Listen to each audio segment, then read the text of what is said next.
ఎన్నికల బాండ్ల వ్యవహారంలో భారతీయ స్టేట్ బ్యాంక్ పై సుప్రీంకోర్టు తీవ్ర అసంతృప్తిని వ్యక్తం చేసింది. గత 26 రోజులుగా ఏం చేశారంటూ ఘాటుగా ప్రశ్నించింది. ఎన్నికల బాండ్ల వివరాలను వెల్లడి చేయడానికి గడువును జూన్ 30 వరకు పొడిగించాలంటూ ఎస్బీఐ దాఖలు చేసిన పిటిషన్పై సోమవారం విచారణ జరిపింది. రాజకీయ పార్టీలకు రహస్యంగా నిధులు అందించడానికి వీలు కల్పించే ఎన్నికల బాండ్ల పథకాన్ని గత నెల 15న సుప్రీంకోర్టు రద్దు చేసింది. వాటి ద్వారా పార్టీలకు అందిన సొమ్ము ఇచ్చిన దాతల వివరాలను ఈ నెల 6లోగా ఎన్నికల సంఘానికి అందించాలని ఎస్బీఐని ధర్మాసనం ఆదేశించింది. ఇక ఆ సమాచారాన్ని ఈ నెల 13లోగా బహిరంగపరచాలని ఈసీకి స్పష్టం చేసింది. ఈ క్రమంలో మరింత గడువు కావాలంటూ ఎస్బీఐ సుప్రీంను ఆశ్రయించింది. దీనిపై ప్రధాన న్యాయమూర్తి జస్టిస్ డివై చంద్రచూడ్ నేతృత్వంలోని 5 సభ్యుల రాజ్యాంగ ధర్మాసనం తాజాగా విచారణ జరిపింది.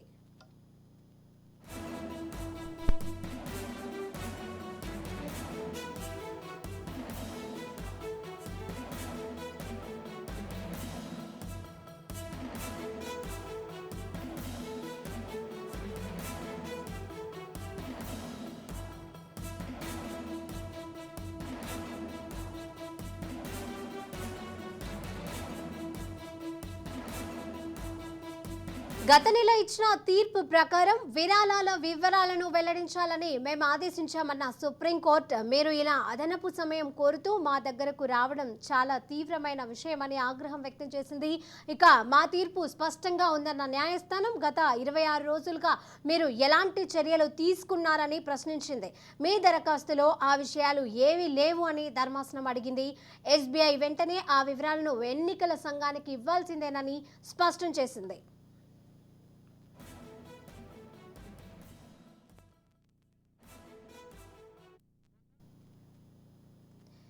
ఎలక్టోరల్ బాండ్లకు సంబంధించి మరిన్ని అప్డేట్స్ ని మా ప్రతినిధి అరవింద్ అందజేస్తారు. అరవింద్ గారు.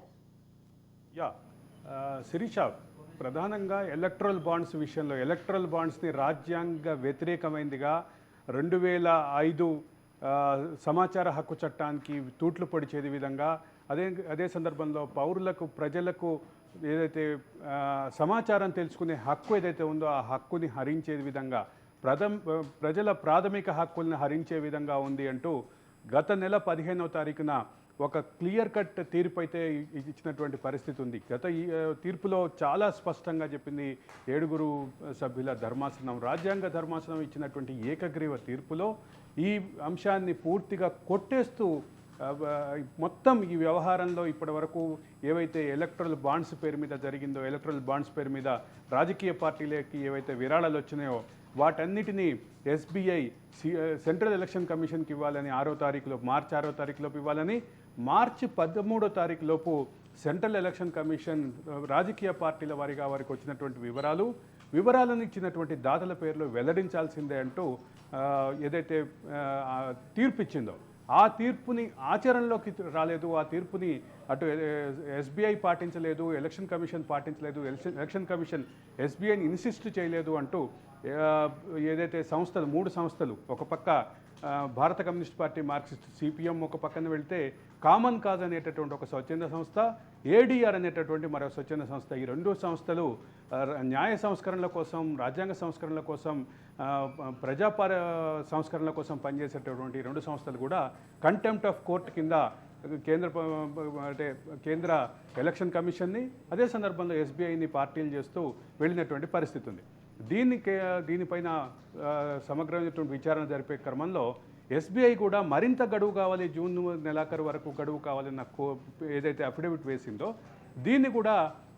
దీని పట్ల కూడా ఈ అఫిడవిట్ పట్ల ఎస్బీఐ దాఖలు చేసినటువంటి అఫిడవిట్ పట్ల కూడా కేంద్ర ప్రభుత్వం పట్ల, కేంద్ర ఎన్నికల సంఘం పట్ల చాలా తీవ్రమైనటువంటి ఆగ్రహం వ్యక్తం చేసినటువంటి పరిస్థితి, సుప్రీంకోర్టు ఆగ్రహం వ్యక్తం చేసినటువంటి పరిస్థితి చూస్తున్నాం మనం. దీన్ని ప్రధానంగా చూడాల్సినటువంటి అంశం ఏంటంటే ఎస్బీఐ చైర్మన్ మీదనే కంటెంప్ట్ ఆఫ్ కోర్టు వేసినటువంటి పరిస్థితి ఉంది. కంటెంప్ట్ ఆఫ్ కోర్టుని చాలా తీవ్రంగా పరిగణించినటువంటి ఈ సుప్రీంకోర్టు ఏదైతే ఉందో చాలా తీవ్రమైనటువంటి వ్యాఖ్యలు చేసింది.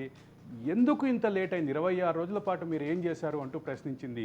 26 రోజుల పాటు సుప్రీంకోర్టు ఆదేశాలను బేఖాతరు చేసి కనీసం దానికి సంబంధించినటువంటి ప్రాథమికమైనటువంటి ఏదైతే ప్రొసీజర్ చెప్పామో మేము ఇచ్చిన ప్రొసీజర్ని ఎందుకు ఫాలో కావట్లేదు అంటూ చాలా తీవ్రంగా ప్రశ్నించినటువంటి పరిస్థితి చూస్తున్నాం. అసలు ఈ ఎలక్ట్రల్ బాండ్స్ని రాజ్యాంగ విరుద్ధంగా ప్రకటించి, అంటే ఎలక్ట్రల్ బాండ్స్ విషయంలో 2 రకాల ఆరోపణలు ఉన్నాయి.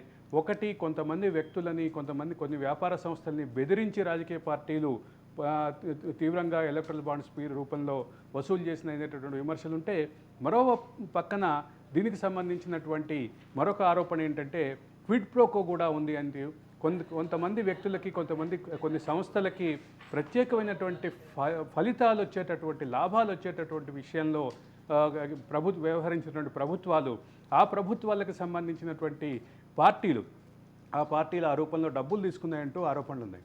ఇక్కడ ప్రధానంగా గమనించాల్సిన అంశం ఏంటంటే, ఇది మొత్తం ఎలక్ట్రల్ బాండ్స్ని చూస్తే ఎలక్ట్రల్ బాండ్స్ అధికారంలో ఉన్న పార్టీకే ఎక్కువ వచ్చినటువంటి పరిస్థితి ఉంది. తెలంగాణ రాష్ట్రానికి వచ్చేసరికి 529 కోట్లు ఒకటే సంవత్సరంలో ఎలక్ట్రల్ బాండ్స్ రూపంలో ఇది వచ్చినటువంటి పరిస్థితి చూస్తున్నాం. ఇక్కడ కీలకంగా గమనించాల్సిన విషయం ఏంటంటే, ఈ 529 కోట్లకి సంబంధించినటువంటి ఈ బాండ్స్కి సంబంధించిన సమగ్రమైనటువంటి సమాచారాన్ని కనుక విశ్లేషిస్తే ఒక క్లారిటీ వస్తుంది, గత ప్రభుత్వం యొక్క వ్యవహార శైలి మీద క్లారిటీ వస్తుంది అంటూ మనకు ఒక అంచనా వస్తుంది అంటూ భావించినటువంటి పరిస్థితి. వ్యక్తిగతంగా నేనే గత 3 రోజులుగా ఎలక్షన్ కమిషన్ వెబ్సైట్ చూస్తూ ఉన్నాను. ఎలక్షన్ కమిషన్ వెబ్సైట్లో దానికి సంబంధించిన అప్డేట్ ఏమైనా వస్తుందో అని. ఇది ఎక్కడ కనిపించినటువంటి పరిస్థితి ఉంది. ఇది అంటే ప్రజలకు ఏదైతే పారదర్శకత హక్కు ఉందో, ప్రజలకు ఏదైతే ఇన్ఫర్మేషన్ తెలుసుకోవాల్సిన హక్కు ఉందో, ఆ హక్కుని కేంద్రంగా తీసుకొని, ఆ హక్కుని టార్గెట్గా తీసుకొని, ఆ హక్కుని కన్సిడర్ చేస్తూ మనకి ఏదైతే సుప్రీంకోర్టు ఇచ్చిన రిలీఫ్ ఉందో దాన్ని పాటించినటువంటి పరిస్థితి క్లియర్గా కనిపిస్తోంది. ఈ విషయంలో చాలా కీలకంగా ఉన్నటువంటి అంశం ఏంటంటే ఎస్బీఐకి సంబంధించిన వ్యవహార శైలి. ఎస్బీఐ ఈ అధికార పార్టీలకి ఈ నగదు బదలాయింపుకి సంబంధించినటువంటి డేటా, అదే సందర్భంలో కొన్ని చోట్ల అధికారంలో లేనటువంటి పార్టీలకు కూడా చాలా తక్కువ మొత్తంలో వచ్చినటువంటి పరిస్థితి ఉంది. వీటన్నిటికీ సంబంధించినటువంటి ఇచ్చినటువంటి వ్యక్తులు వాళ్ళ డేటా కనుక పూర్తిగా ఇస్తే వాళ్ళు ఏదన్నా లాభం పొందిచ్చారా లేదా ప్రభుత్వం ఒత్తిడి మేరకు ఆ రకమైనటువంటి వసూలు జరిగిందా అనేటటువంటి విషయం క్లారిటీ వచ్చేటటువంటి పరిస్థితి ఉంది. కాబట్టి ఇది బయటకు వస్తుంది. దీనికి సంబంధించిన సమాచారం బయటికి రావడం ద్వారా, పబ్లిక్ డొమైన్లో దీనికి సంబంధించిన సమాచారం తెలియటం ద్వారా అంటే అధికారంలో ఉన్నటువంటి ప్రభుత్వాలు వాళ్ళ వైఖరి, వాళ్ళ వ్యవహార శైలి ఇవన్నీ క్లారిటీ వచ్చేటటువంటి పరిస్థితి వస్తుందని చెప్పి భావించినటువంటి పరిస్థితి ఉంది. దీన్ని ఏదైతే ఈ హక్కుని కాదంటం ద్వారా కంటెంప్ట్ ఆఫ్ కోర్టు, అంటే కోర్టు ధిక్కరణ, కోర్టు ఆదేశాల ఉల్లంఘనకు కింద ఎస్బీఐ చైర్మన్ని టార్గెట్ చేస్తూ అలాగే అరవింద్ గారు 3 సంస్థలు వెళ్ళినటువంటి పరిస్థితి ఉంది. అలాగే అంటే ఇప్పుడు న్యాయస్థానం ఎలాగో ఆగ్రహంగా ఉన్నట్టుగా వ్యక్తమవుతోంది. అంతేకాకుండా ఈసీ దగ్గర ఉన్నటువంటి వివరాలను ఎప్పటిలోగా ఏ విధంగా అప్డేట్ చేయాలని కోరుతోంది?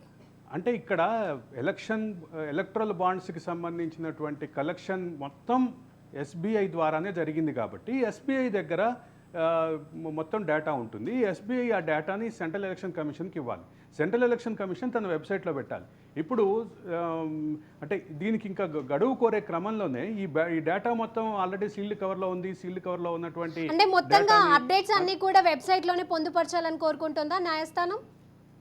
అంటే ఆల్రెడీ న్యాయస్థానం గత నెల 15వ తారీఖు ఇచ్చినటువంటి తీర్పులో చాలా స్పష్టంగా చెప్పింది. ఈ వివరాలన్నీ బహిరంగపరచాలి, సెంట్రల్ ఎలక్షన్ కమిషన్ వెబ్సైట్లో ఉంచాలి. ఏ పార్టీకి ఏ రకమైనటువంటి విరాళాలు వచ్చినాయి, విరాళాలు ఇచ్చినటువంటి వ్యక్తులు కానీ, సంస్థలు కానీ, కార్పొరేట్ సంస్థలు కానీ, లేదా వ్యాపార సంస్థలు కానీ, వీళ్ళకి వాళ్ళ వివరాలతో సహా ప్రదర్శించాలి అంటూ ఆదేశాలు ఇచ్చింది. ఈ విషయంలో ఎక్కడైతే ఇంప్లిమెంటేషన్ జరగలేదో ఆ విషయంలోనే చాలా తీవ్రమైనటువంటి వ్యాఖ్యలు చేసినటువంటి పరిస్థితి ఉంది. ఎస్బీఐని టార్గెట్ చేస్తూ అర్జెంటుగా దాన్ని ఎగ్జిక్యూట్ చేయమని చెప్పేసి సుప్రీంకోర్టు ఆగ్రహం వ్యక్తం చేసినటువంటి పరిస్థితి ఉంది. Sirisha. Right, thank you Arvind.